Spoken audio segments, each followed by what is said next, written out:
तो सवाल ये है कि अगर सब कुछ ब्रह्म का ही विस्तार है और सब कुछ ब्रह्म में ही विलीन होना है, तो फिर ये दुनिया रचाने का, ये माया का जगत रचाने का, ये मानव संबंध को स्थापित करने का, इतनी सारी क्रियाएं देने का, इतने सारे इंद्रियों के भाव देने का, फिर ये पाप, ये पुण्य, ये सत्व, रज, तमस के गुण, ये सब चीजों की जरूरत क्या है?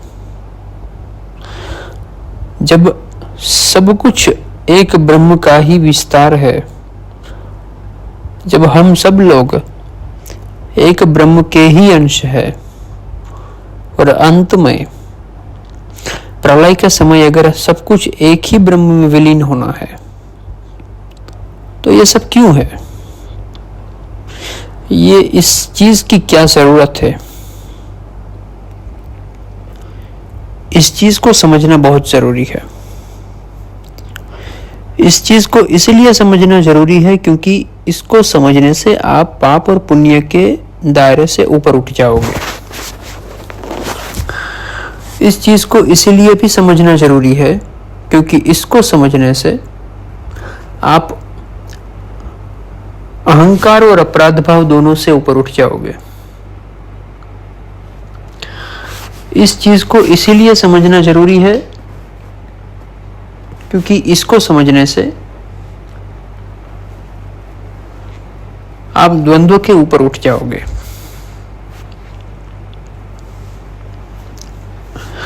सोच लो कि आप अगर आज कोई स्वप्न देख रहे हो नींद में, गहरी नींद में, और आपने देखा ही होगा लाइफ में कई बार। कभी आप कार में जा रहे हो एकदम स्पीड में, आपका कोई दोस्त कार चला रहा है, आप उसको चिल्ला रहे हो कि धीरे चलाओ, कहीं गाड़ी एक्सीडेंट ना हो जाए, और उसी वक्त गाड़ी एक्सीडेंट हो जाती है सपने में, और आपकी नींद अचानक खुल जाती है। तो सपने में आपको गाड़ी में जहां पे भी चोट आई है, ठीक उसी जगह पे आपको for a time being 1, 2, 5 second के लिए दर्द होगा। आपके दिल की धड़कनें तेज होगी। सपने में आपको अगर कोई हंसा रहा है, कोई रुला रहा है, और वो इमोशन, वो फ्लो जो है वो इतना तीव्र है कि आप सपने में से जाग कर भी रो रहे हो या हंस रहे हो, और जैसे ही जागते हो तो आपको पता चलता है कि ये कुछ सत्य नहीं था, एक स्वप्न था। तो ठीक उसी तरह ये पूरा ब्रह्मांड, और ऐसे कई सारे ब्रह्मांड, ये पृथ्वी, ये सब, आप, मैं, इस दुनिया में किए गए कई सारे आविष्कार, इस दुनिया में स्थापित हुए कई सारे सिद्धांत, ये देश, ये विदेश, ये राजकारण, ये अर्थव्यवस्था, ये समाज व्यवस्था, जो कुछ भी आप देख रहे हो आपकी रोजिंदा जिंदगी में, आपकी डे टू डे लाइफ में, ये सब एक ब्रह्म के स्वप्न का विस्तार है। फर्क सिर्फ इतना है कि आपका जो ऊर्जा का आंदोलन है वो इतना सीमित है कि आपका स्वप्न भी बहुत सीमित है। वो कुछ सेकंड के लिए, वो कुछ क्षणों के लिए चलता है, बाद में वो खत्म हो जाता है, और जैसे ही आप जागते हो तो आपको पता चलता है कि वो एक स्वप्न था। जैसे कि आपको स्वप्न आया कि किसी सर्प ने आपको दंश दिया, या किसी ने आपके छाती में छुरा भोंक दिया, या कोई आपको गुदगुदी करके हंसा रहा है,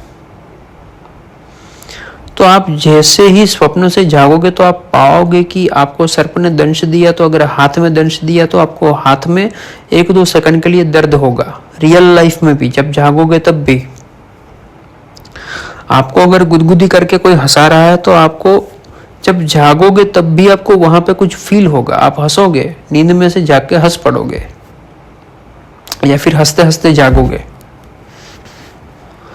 तो आपका जो स्वप्न है वो जब तक आपकी आंख खुली नहीं, जब तक आप जो है वो सुसुप्ति से जागृति की अवस्था में नहीं आए, जब तक आपने स्वप्न में से सत्य को नहीं पाया, तब तक वो स्वप्न ही आपका सत्य था। तब तक आप जो देख रहे थे वो सब सही था। किसी को सपना आया कि उसकी माँ मर गई, उसकी बीवी मर गई, उसका बच्चा मर गया, तो वो सपने में रो पड़ता है। और वो जब जागता है तो उसको पता चलता है कि उसकी बीवी उसके बाजू में सोई है, उसकी माँ उसके कमरे में सोई है। वो दौड़ के जाके देखता है कि माँ तुम ठीक हो क्या? माँ बोलती है मैं बिल्कुल ठीक हूं।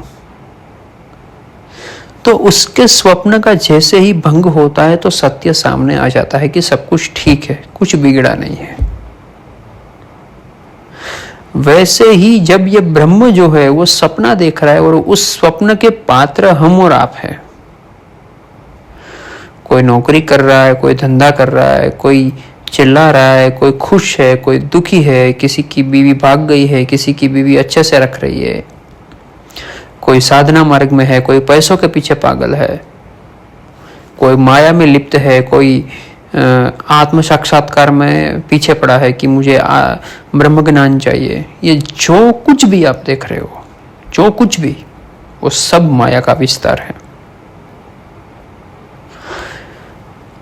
आप किसी मूर्ति की पूजा करते हो, आप किसी व्यक्ति के प्रेम में पड़े हो, आप पैसों के प्रेम में पड़े हो, आप पॉलिटिक्स में हो, आप नौकरी कर रहे हो, आप मजदूरी कर रहे हो, जो कुछ भी आप देख रहे हो वो किसी ब्रह्म के स्वप्न की माया का विस्तार है, उससे आगे कुछ नहीं है।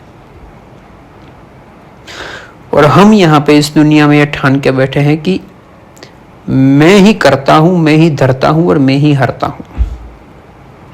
मैं चाहूं तो किसी को भी नुकसान पहुंचा सकता हूं, मैं चाहूं तो किसी की भी लाइफ बना सकता हूं, मैं चाहूं तो किसी को भी ऊपर उठा सकता हूं, मैं चाहूं तो किसी को भी दफना सकता हूं। ये जो कर्ता भाव है, ये जो अहम भाव है, ये तब तक ही सीमित है जब तक आपका ब्रह्म जो है वो अपने स्वप्न से जाग के सत्य को पा नहीं लेता।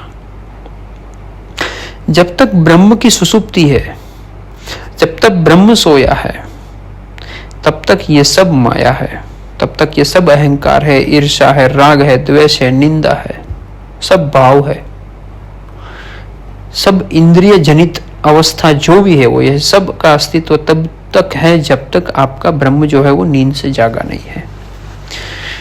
जब वो जागता है, नींद खुल जाती है, स्वप्न भंग होता है, तो उसको पता चलता है कि कुछ नहीं है, सिर्फ मैं सत्य हूं। और इसी को अध्यात्म में आत्म साक्षात्कार किया गया है, कहा गया है।